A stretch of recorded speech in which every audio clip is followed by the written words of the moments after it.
Journey Talks podcast, your favorite podcast to reconnect with gratitude and inspiration, hosted by Jorge Gonzalez. Trigger warning. In this episode, we discuss mental health topics, including anxiety, depression, and other sensitive issues. Listener discretion is advised. If you find these subjects triggering or distressing, please call the NAMI helpline at 1-800-950-6264. Let's continue the journey together. Hello, everybody, and welcome to Journey Talks podcast, your favorite podcast to reconnect with gratitude and inspiration. My name is Jorge Gonzalez, and I am your host. I am convinced that behind every gratitude, there's a powerful story waiting to be told. And I want to create a space where we can share these stories and inspire one another. As humans, we all share one thing in common, and that is the experience of being alive. We're all together in this journey we call life, and along the way, we meet people, we go through situations, and some of these people and some of the situations linger for a little longer. Other times, these people are just a part of our lives for a very short period of time. However, the question here is, who are the people, what were the situations in our lives that open doors for transformation and help us become the person we are today? Through this podcast, I will be interviewing guests with stories of gratitude, and my hope is that our willingness to reconnect with these stories will help us celebrate our shared humanity and give us an opportunity to reconnect with the unconditional love we all have access to from within. I met today's guest about 8 years ago when we started working together at an elementary school in South Florida. She taught senior K and third grade, and I am the school chaplain. There are so many great things to say about her, but I will try to sum it up by saying that she's just one of those people that you need to have in your life.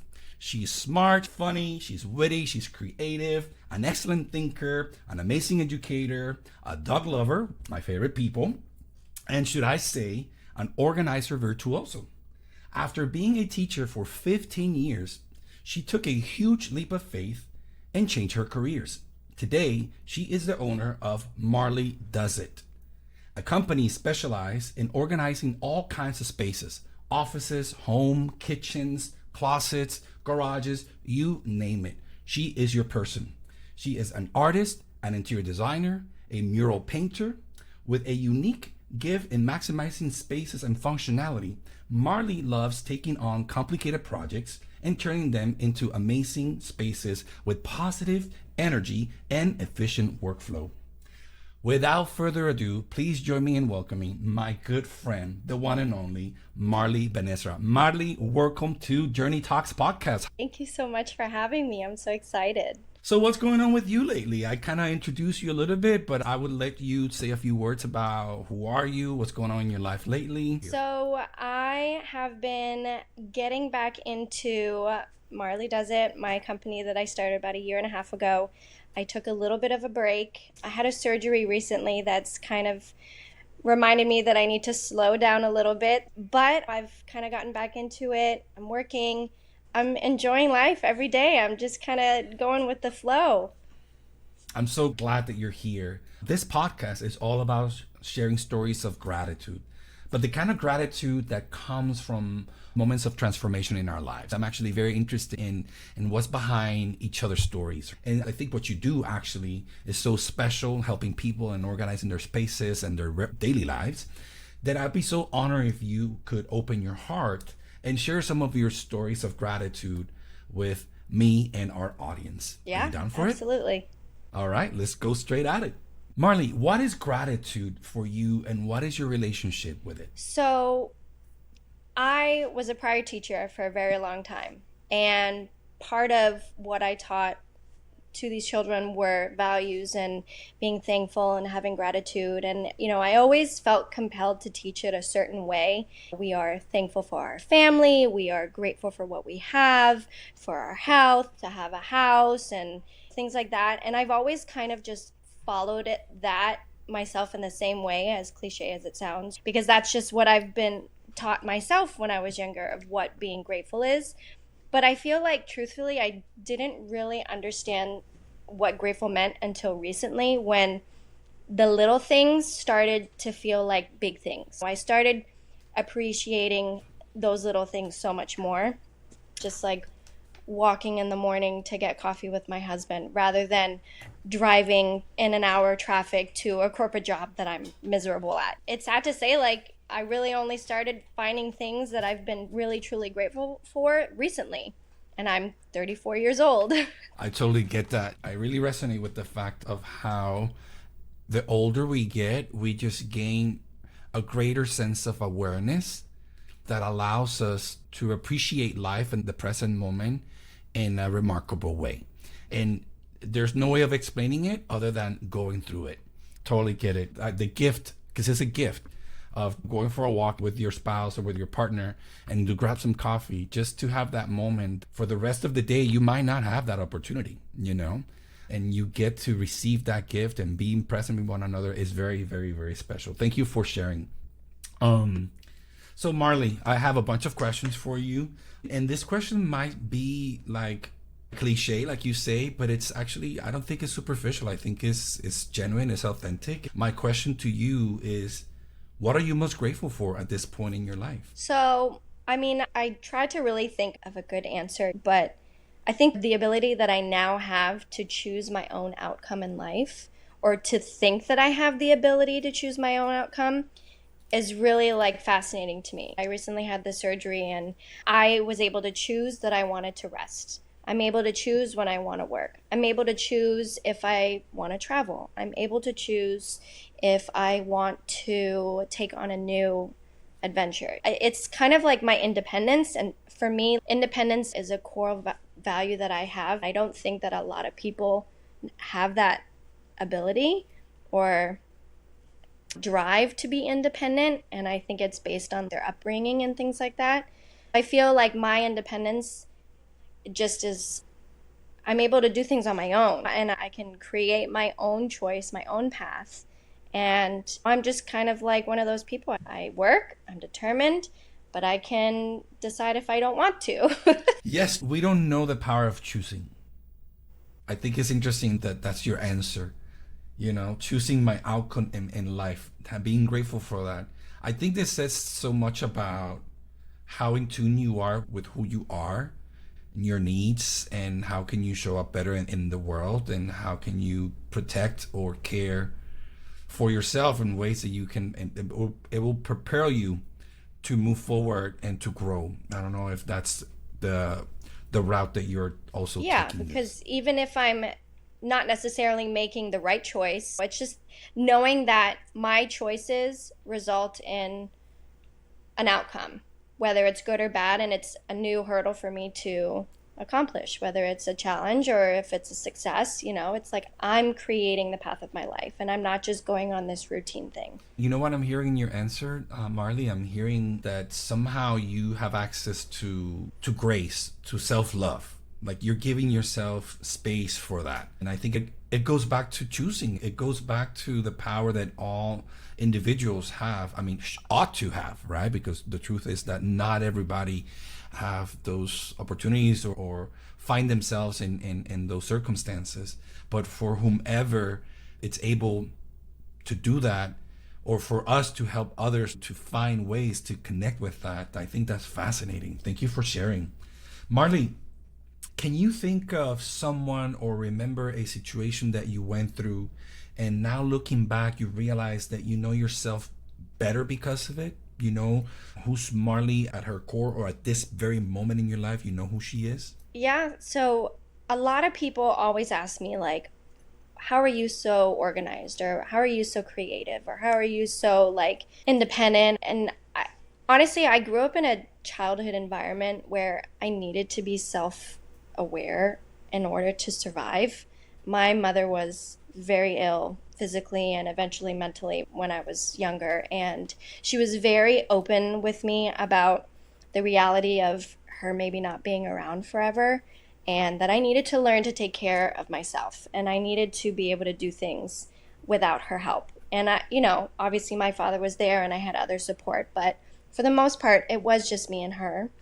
So, at the age of like 7, I was doing laundry, washing dishes, like even to the extent of getting groceries, doing things that a 7, 8-year-old today wouldn't even fathom doing, or nor any parent would trust their child to do. So I feel like I am this way because of that. I was kind of just thrown into this environment and was like, all right, you got to do this. This is on you. And I've always compared myself to other people's childhoods. And I've always said, like, oh, well, it's because they didn't have what I had. But everyone's outcome is a result of their upbringing, regardless of what they have. Yeah.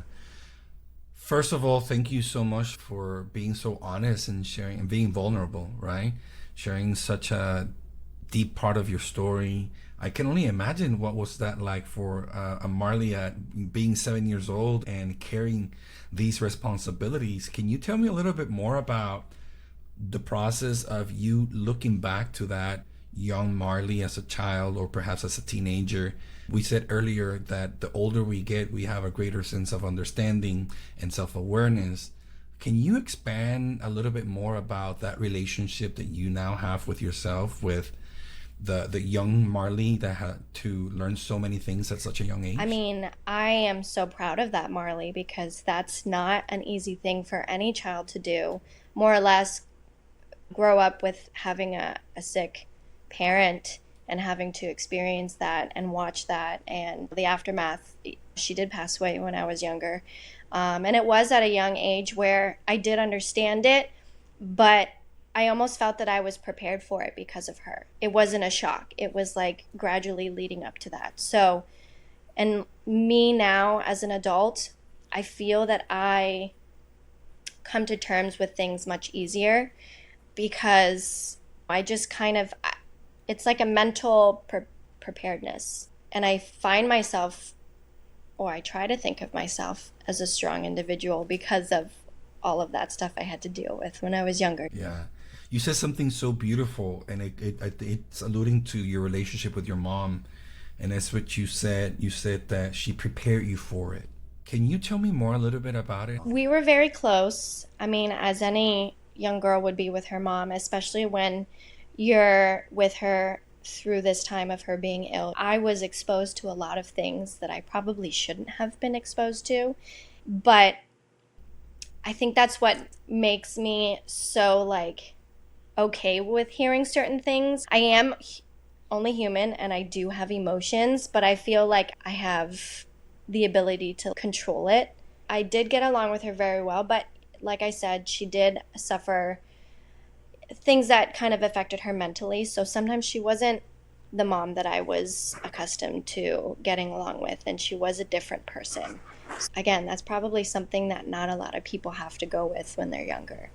Yeah, but it clearly shapes the person that you are 100%. today, and I think I'm hearing that somehow at a young age you were able to develop some self-regulation skills and an ability to create room for that mom that it's not the mom that you're used to, but whenever that other mom showed up, you were in such an emotional stable place or in a particular place that you were able to handle it. And I think that's very interesting because I think it's fair to say that all of us experience different levels of trauma growing up because life comes with that. And it builds up, unfortunately. Yes, it does. It Say was more. trauma then, and I did and do have later effects in life of what I went through as a child that comes out now as an adult, but it's just a matter, I mean, it's part of the way that we adapt to life. Yeah, it's interesting. One of my questions is, what do you do to connect with yourself? But I am actually curious to hear more about how do you work with those perhaps triggers that when they show up now at this point in your life, What are the skills? What are the tools that you use to respond in the best way you can? I mean, you said so beautifully that you're only a human. And I love that, because this podcast is actually a space to share that, to talk about how is it that all of us share that experience. No one is better than anyone else. I always tell my husband, because he talks about how certain people like they don't have any problems in their life and they have nothing to worry about. I'm like, well, they do have something to worry about, because no one has zero problems. That means that they aren't aware and they aren't adjusting or like regulating the problems that are, like they're hiding behind things. And I feel like I love being open with the fact that I am only human and I do have emotions and I do have a limit. And I have been diagnosed with depression. I've been off of medication for a very long time, but there are those times where sometimes it wants to creep back in, because I am human and because those emotions build up. When my dog passed away a couple years ago, that's when it got really bad, and I think that was just like the icing on the cake. I was still working in the school, and I don't think I was necessarily at my happiest because I was coasting through, but it just kind of like threw me over the edge. It was one of those things of like, I felt alone, even though I have an amazing husband and friends and family and support system. You feel like you have no purpose, or like, what am I doing with my life? Or was this a waste of all these years that I did? So like, yeah, I get in these points in my life where I need to overcome something and I need to help myself and kind of snap me out of it and change my mindset. Like, in a weird way, it sounds negative, but I'm always thinking of the worst case scenario. So it's like I'm almost always prepared for it. So even if with work, I think about like, oh, if this person doesn't like what I did, or just so that it's like the possibility is there, but it's that I'm prepared for it. So I know how to react and I know how to overcome it, whether it's a challenge or a curveball or it's a positive thing. Right. First of all, I love that you're normalizing the experience of depression. I am grateful that nowadays we can talk about it with less stigma. It's a part of a human experience for many people. I think it'll be elusive and irresponsible to discredit it and to ignore it and to pretend like it's a quick fix. And then you talk about how you are prepared for the worst case scenario. And that clearly, for better or for worse, it's a skill that you developed as a result of your upbringing. All of us somehow, we develop these coping skills as a result of our environment, and they help us go through life. And I think it's fair to say that there are moments in which, studies have shown that humans have the number of thoughts that we have in our minds going through our minds throughout the day.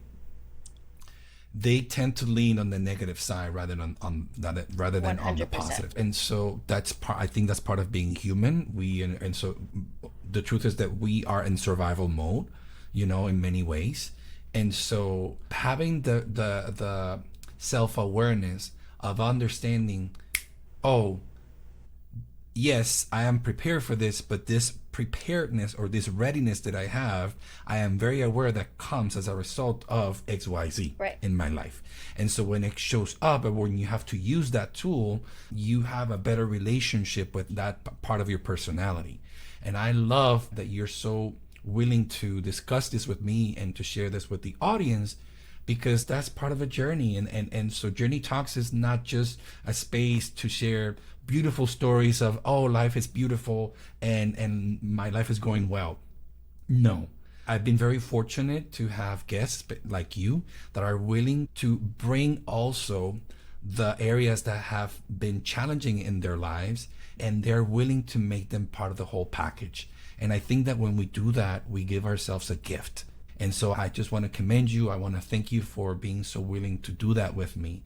And then going back on the normalizing the faces of depression, I hope that those listeners out there give themselves permission to seek help. There's nothing wrong in seeking help. There's nothing wrong in recognizing that perhaps you need guidance. Perhaps you need a space where you can just put everything on the table, or perhaps entertain that for the very first time in your life. There's such a beautiful gift to being willing to explore what's behind your emotions, explore what's behind your experiences, and the wisdom that comes out of that is such a beautiful insight and guide. Right. I'm curious if you have felt something like that in your journey as you continue to move forward with your life, with your business and everything. I have, yeah.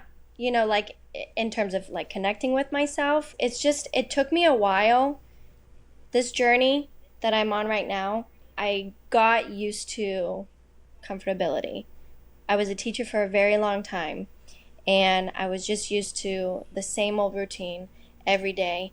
I wasn't happy, and I knew I wasn't happy, but I wasn't making that decision to change my happiness. One of the biggest things I feel that people have trouble with is getting to that point of asking for help, whether it's with your depression or asking yourself, are you happy? Can you make this change? Yeah, I got to the point of depression where I needed to start taking medication and I went over the edge. But had I have asked for help sooner, it would have been a totally different ballgame. Not everyone ends up getting to the point that I got to. Right. So I think I want to say it once again, and I think you will join me in this. For anyone that is listening out there, if you find yourself struggling with this, please do not hesitate. Look for a friend, look for professional help. It does help. You deserve it. Each and one of us are a beautiful gift here on earth. We hope that you can take that huge leap of faith and believing that you are truly a beam of light that has beautiful things to offer in this earth. Thank you so much for sharing that. Marley, why do you do what you do? You changed from being an amazing teacher. I've seen your magic as an educator. We worked together. We did a lot of projects together. We have a lot of fun together. But why do you do what you do? You decided to change from being an educator and organize spaces. I know that you're amazing at what you do, but I'd love to hear why Marley, what's behind this decision? I've always been that person in my group of friends who is called whenever someone is moving or when someone has an idea to make a change in their house or whatever. I've always been like, I'll do it, the volunteer. But honestly, it's the easiest answer. Why do I do what I do? It's because it makes me happy. It's genuinely such a release and like such constant satisfaction. And I feel like it gives others a sense of release and happiness. And one of my biggest character traits and my biggest love language is like acts of service. I genuinely love to do things for other people. I'm a people pleaser. And as a teacher, I was getting some sort of satisfaction because I was educating these young minds, but it wasn't giving me that same kind of relief. And I just feel like having the organization in my own life, I feel so happy and so constantly calm and not stressed that it's like, why would I not want to do this for other people? And I really work with a lot of people in so many different kinds of situations, like single moms who are just totally overwhelmed with their situation because they're focused on taking care of their children because they're the primary caretaker and they let everything else go. Sometimes I just do it for free or like for next to nothing because I want them to feel that sense of ease, because it's just such a good feeling, and to have a peaceful environment really matters. Some people don't have that or don't care and it doesn't affect them, but I think it really does. They just don't have that, they don't know of one way compared to the other way. Right. I'm so glad you mentioned that and you finish it with that, because what I was going to say is I experienced that myself. My wife is also an interior designer and involved in that line of work. And prior to that, she was a family therapist. And she would talk about how when victims of violence and abuse will come to the shelter, that those spaces were so cold. I remember going on the weekends with her and go and paint the space where these people were coming after being victims of abuse. And we were just trying to beautify the space. So the experience of coming, you're already in a vulnerable position. And then you're placed in a space that is just cold. It's this awful lighting, the chairs are cold, the AC is cold, and you just need to feel secured and warm and taken care of. And so the image that you offer of helping single moms, I totally get that image, because there's nothing more beautiful than to get to a space that you know is your safe space. There's nothing more soothing than getting home and understanding that your living space is not in chaos, because it allows your mind and brain to slow down and come at ease and to recharge. For the people who are unhappy with their work life and have to come home to something else that they're unhappy with, it's like, when do you have that mental break of just calmness? When do you have the time to just sit and be at peace? I feel for those people. It sounds so horrible, like, oh, who have to go to a corporate job and then come home and cook dinner. I know I don't have kids and I don't have any of those responsibilities when I come home from work, but it's like, why not add something positive to your day if it's just some sort of organization? Yeah, and I think there's so many things to connect with these. As a former educator, I'm sure that you're still connected to the importance of providing the perfect setting for students to thrive, for them to develop executive function skills that allow them to make better decisions, to self-regulate, and all of these things. How has that informed your approach to what you do? Just like in the classroom, if you have too many options, too many things, it's overstimulating. You can't make choices, you can't function, you can't plan your day. I start my day every single day making my bed. Even if I don't want to, I do it. And it's setting the intention for the day. When I get dressed in the morning, knowing where everything is, I can already plan what I want to wear that day, whether it's workout clothes or maybe I want to dress up that day. But if you start your day off in a closet that is all over the place, how can you get your thoughts together? But it's the same way in teaching with kids. If you've got too many options, you get overstimulated and you get frazzled and you get stressed. And then we know what happens when we get stressed. It's just like a chain effect. And for those people, Marley, that find themselves in such a stressful situation that they don't even know where to begin, how to start this, what will be your words of guidance for them? Little by little, baby steps. A lot of times people try and do what I do and they say, oh, I love organizing and I really want to do it, but I don't have the time to do it. So it's just, I tell them, like, well, start small. Start with one area. Take out these things. Look at each item one by one. Think about it. And it's kind of like Marie Kondo, like, does it spark joy in your life? You don't have to go to that extent, but it's like, do I really need this in my life? Is this attributing to my happiness? If it's not, get rid of it. Yes. It's things, it's material things. I also think that this attributes to my childhood as well, because everyone has sentimental things. And that's one of the hardest things that I feel that people they have a hard time getting rid of. And I don't have a lot of sentimental things of my mother's. And it's not like I'm heartless and I don't care about sentimental things, but to me, just sentimental is different. I have memories that are sentimental. I have experiences that are sentimental. I didn't get to keep a lot of things when my mom passed away.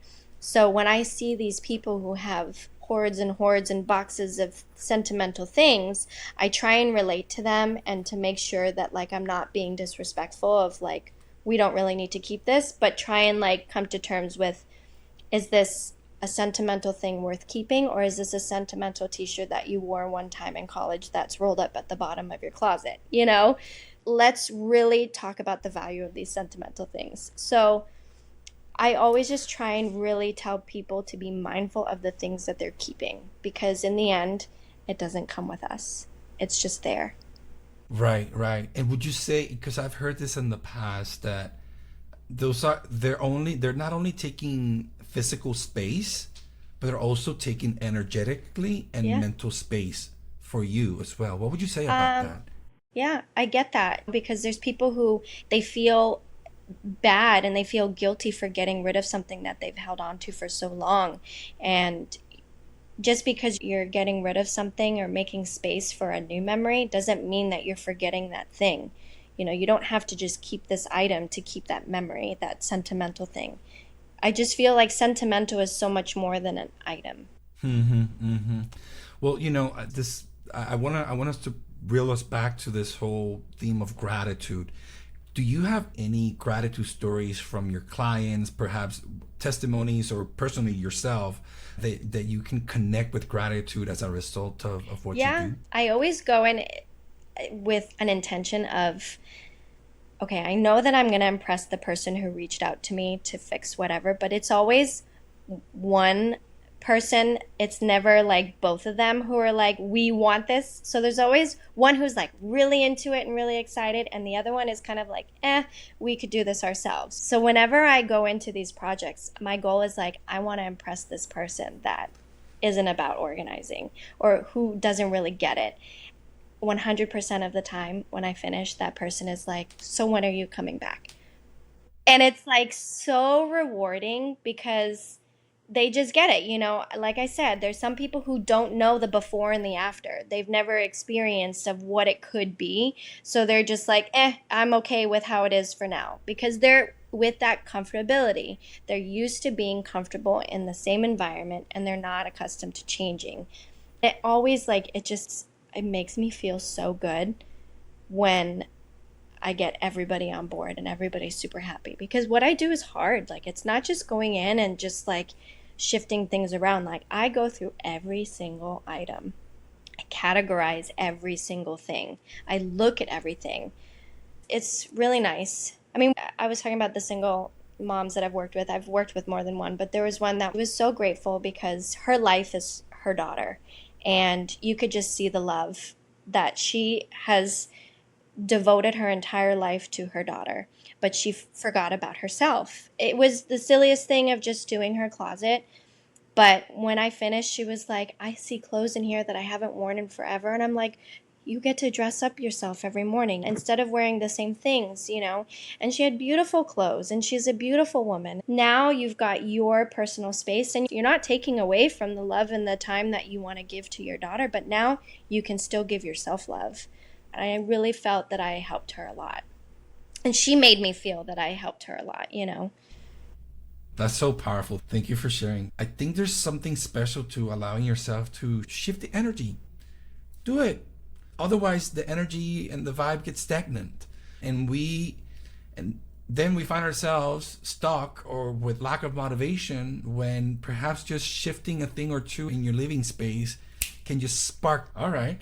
We've talked a little bit about this, but I'd love to ask you, what do you do to connect with yourself? What do you do to connect with the core of Marley? So, because I revolve my day to day around doing things for other people, I tend to like overbook myself and I try really hard to make time for myself. And it's not like spending time with my husband or with my friends, it's genuinely just being by myself because that's when I really get into my head.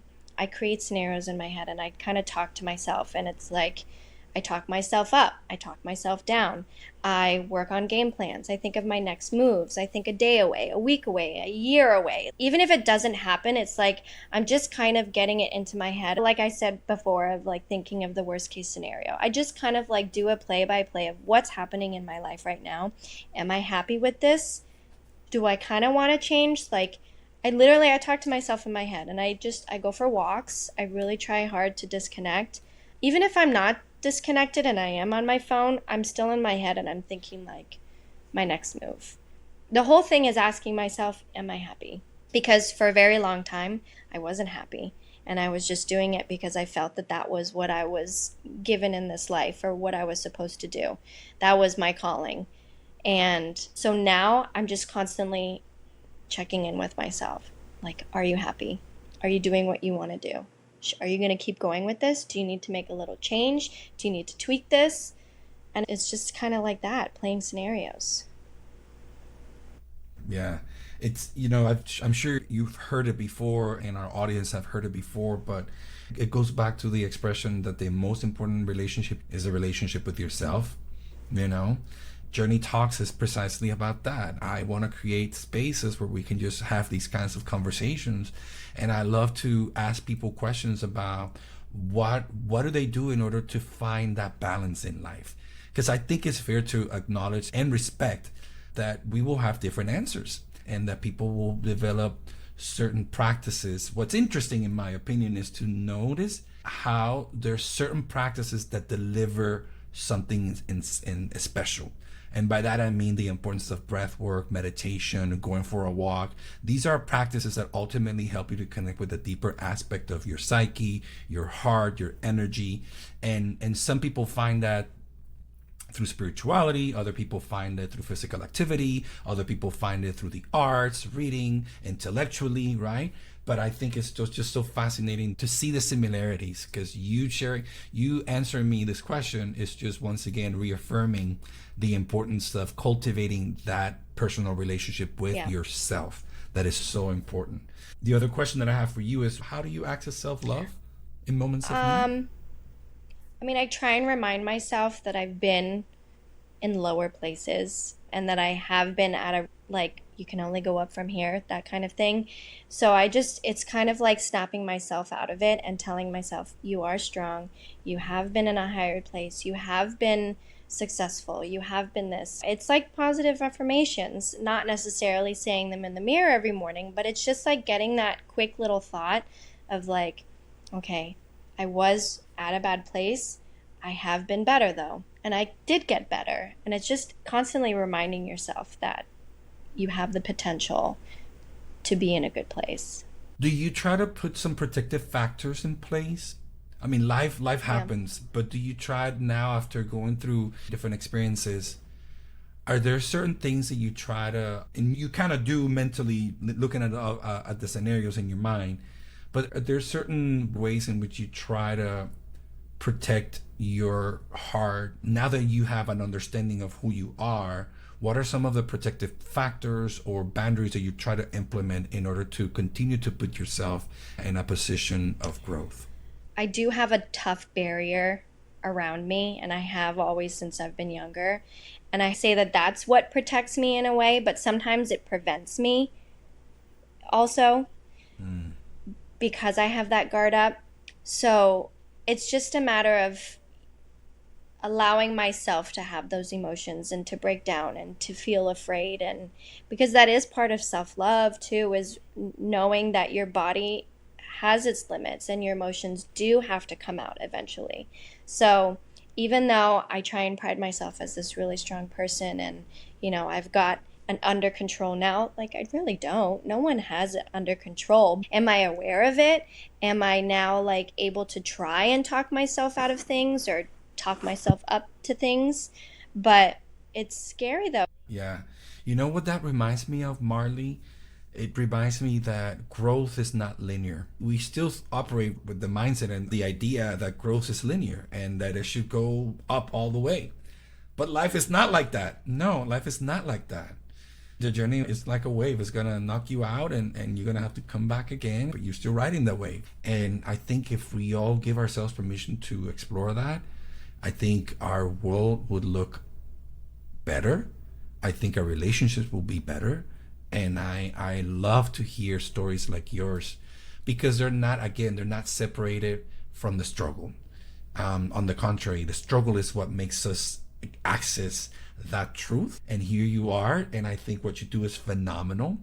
Well, Marley, saying thank you is not enough, but thank you for this amazing opportunity. Thank you for this great conversation, for being vulnerable with me, for trusting me, and for being willing to share your story with other people, your stories of gratitude.